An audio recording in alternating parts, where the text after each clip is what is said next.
Hello friends, welcome to mom's kitchen Banu.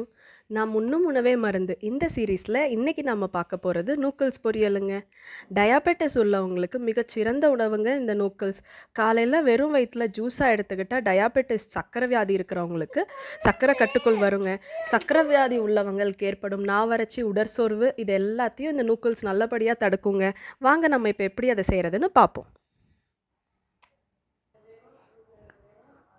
இந்த நூல்கோல் பொரியலுக்குங்க இந்த மாதிரி நூல்கோல் எடுத்துக்கணும். இந்த மேலே இலை மாதிரி இருக்கும், இதையெல்லாம் கட் பண்ணிவிட்டு தோல் சீவி பொடியாக கட் பண்ணி வச்சுக்கணுங்க. பாருங்கள், நான் பொடியாக கட் பண்ணி வச்சுட்டேன். நீரிழிவு நோய் இருக்கிறவங்க இதை அப்படியே மிக்ஸி ஜாரில் போட்டு நல்லா அரைச்சி ஜூஸை வடிகட்டி குடித்தா நீரிழிவு நோய் கட்டுப்படும்னு சொல்கிறாங்க. உடம்புக்கு ரொம்ப ரொம்ப நல்லதுங்க இது. வாங்க இது எப்படி செய்யலான்னு பார்ப்போம். நூல்கோல் பொரியலுக்குங்க ஒரு வாணலில் ஒரு 2-3 ஸ்பூன் எண்ணெய் ஊற்றிருக்கேன். 1 ஸ்பூன் கடுகு உளுத்தம்பருப்பு, 1 ஸ்பூன் கடலப்பருப்பு. பாருங்கள், கடலப்பருப்பு நல்லா செவந்துடுச்சு. இப்போ பொடியாக கட் பண்ண ஒரு வெங்காயம் நல்லா கிளறி விட்டுக்கணும்.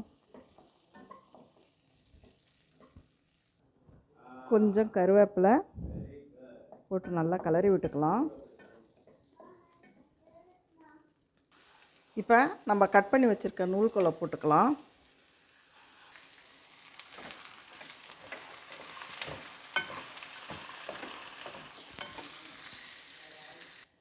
இந்த காய்க்கு தேவையான அளவு உப்பை போட்டுக்கலாம்.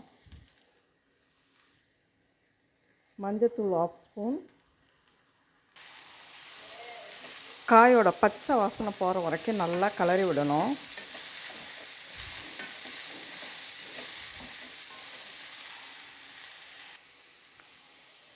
காய்க்கு தேவையான அளவு மிளகாத்தூள் போட்டுக்கலாங்க. நான் ஒரு 1.5 ஸ்பூன் மிளகாத்தூள் போடுறேன். போட்டு நல்லா கிளறி விடலாம்.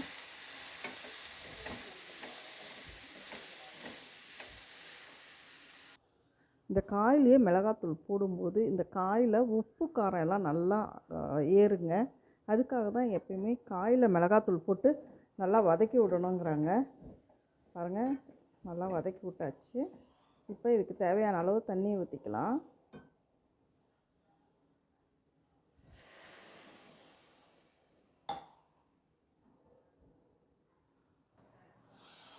பாருங்கள், தேவையான அளவு தண்ணி ஊற்றியாச்சு. இதை ஒரு கொதித்த உடனே நல்லா மூடி ஒரு 3-4 நிமிஷம் வரைக்கும் நல்லா வேக விடலாங்க.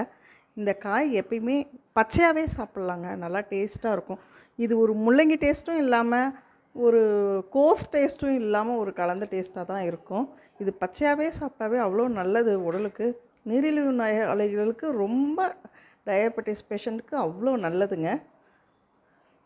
இந்த காயும் ரொம்பவும் வேகவும் விடக்கூடாது. எந்த ஒரு காயுமே ஒரு 80% வெந்தால் போதும். அப்போ தான் ஒரு கிறிஸ்பியாக இருக்கும். ரொம்ப வேக வச்சா ஒரு கொல கொலன்னு இருக்க மாதிரி இருக்கும். ஒரு 80% அளவுக்கு வெந்தால் போதும். அப்போ தான் ஒரு கிறிஸ்பியாக சாப்பிட்றதுக்கு நல்லா டேஸ்ட்டாக இருக்குங்க. இதை மூடி வச்சு ஒரு 3-4 நிமிஷம் வேக வைக்கலாம். பாருங்கள், நூக்கல் நல்லா வெந்துடுச்சு. இப்போ நம்ம இதுக்குள்ள கொஞ்சம் தேங்காய் சேர்த்துக்கலாம். திருவுண தேங்காய் சேர்த்துக்கலாம்.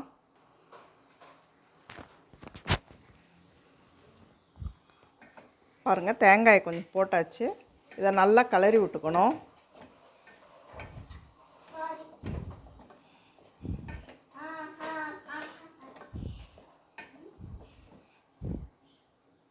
தேங்காயை போட்டு ஒரு 2 நிமிஷம் நல்லா வதக்கி விடணுங்க. அப்போ தான் அந்த தேங்காயில் இருக்க அந்த வாசனை எல்லாம் போய் கொஞ்சம் நல்லா டேஸ்ட்டாக இருக்கும்.